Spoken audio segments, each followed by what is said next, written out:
Welcome to our extra segment. This is a little video of Janice and I working together. When we first got together to go through the piece, we were sort of working to find a concept, how to let the piece really breathe and move. Oftentimes, I think when we take too literally the things that are on the page without trying to get deep into the music and maybe understand the relationships, it can come out kind of square. So in this, we're just opening our discussion, really exploring how the piece fits together, what it is we're trying to say, and what we think things mean. So enjoy it. It's the language change. I mean, it goes in places where you don't expect it to go. So you know, the whole opening orchestrally, this first theme. I can understand why Van Cliburn and others, they sort of stretch it out to have it make sense, because otherwise there's never a moment, almost never a moment of repose in the first movement, unless you can really contrast those two moods. Right. So I do take a bit of time. I tend to let the phrases breathe a little bit in the opening. That's good. And then let it settle. Then you're off. You take the rest of the tea. Yeah, I think that one of the things that makes this piece really challenging is that there's two scherzos. Right. And so how do you place the second movement compared to the third in your mind? The minuscule third, by third you mean the tiny little interlude and then the third? Yeah. I was reading that he really liked elves and stuff, and after he liked fairy tales, so I just think that's a really light one. That they're, just light, except for, Nibelheim or whatever that might be. And the third, I think, is just like kind of more of a bravura last movement or something. Okay, all right, good. What do you think? Well, I keep. But it's light still. It is light, and it's. But when we get there's that in the second movement, we get that. That kind of. It's like an Eastern European march, Trolls, the March of the Trolls. Exactly, and so I just let's just play with it and let's see what we got. Let's deal with the first movement. So my tempo on this is about 1/16.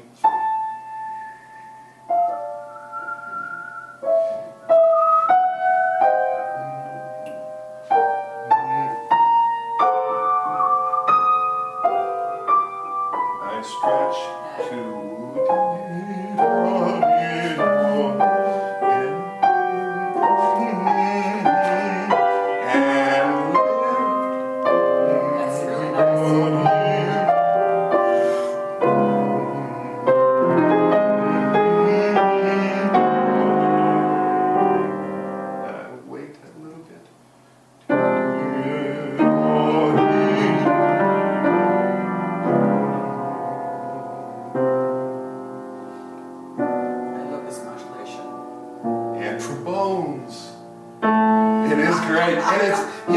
Like the trombones never get anything to do with the concerto. And here they are, like the main theme, Right?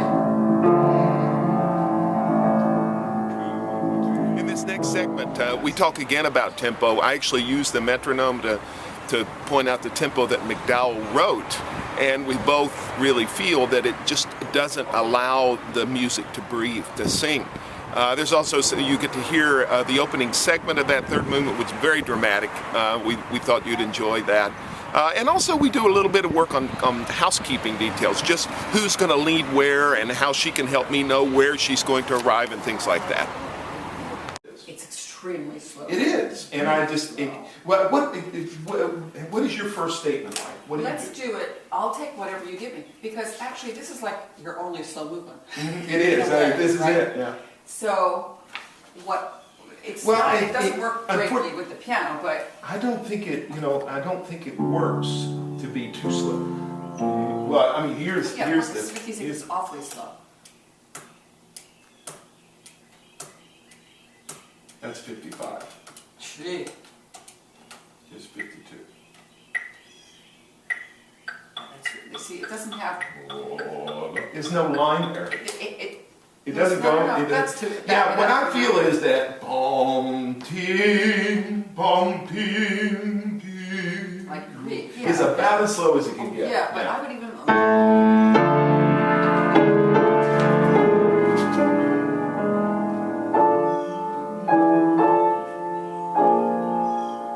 Okay, good. All right, so we'll take.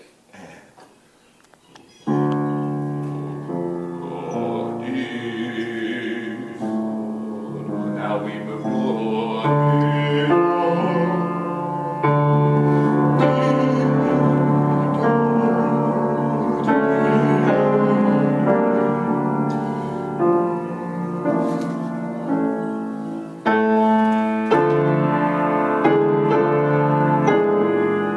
This is Greek, right? Yeah, absolutely.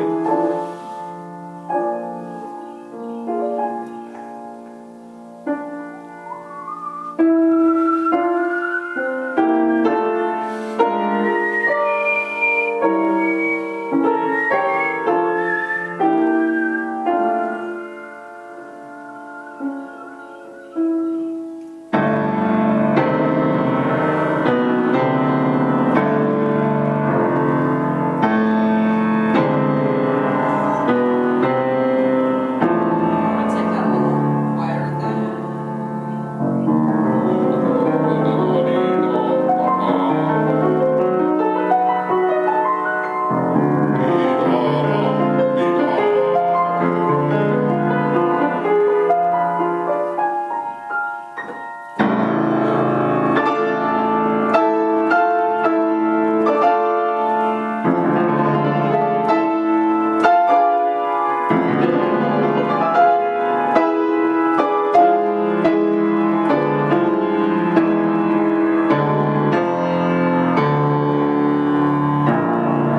Okay, you're leaving So I'll more take a deliberate. big.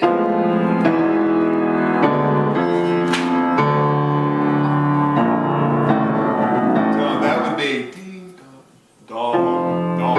Yeah, basically, you're setting it almost the 16th is the pulse of the next. Yeah.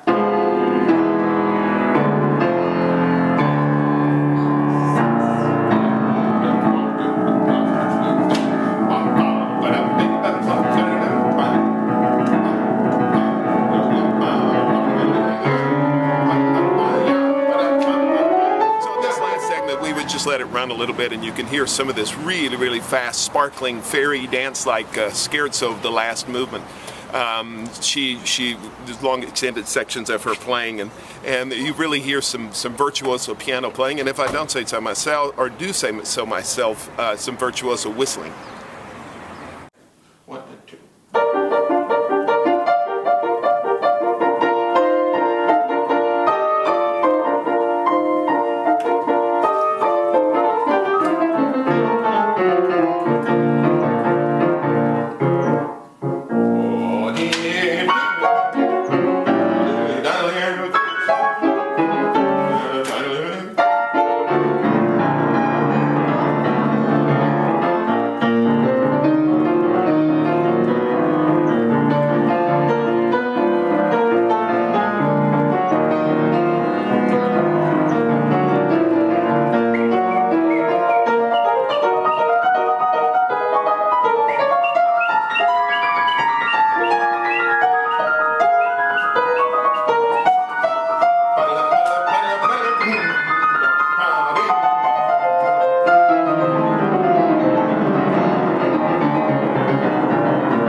Did I hear a little bit marking the third Yeah. mark? Yeah, that's good.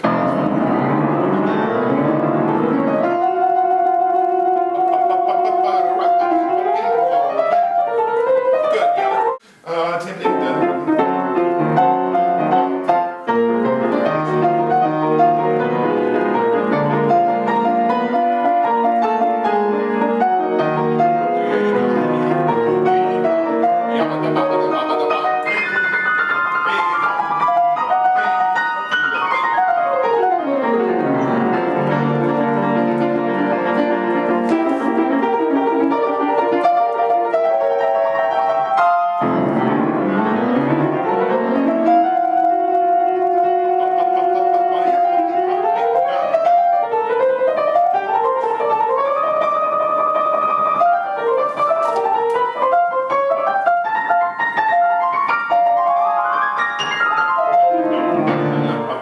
Okay,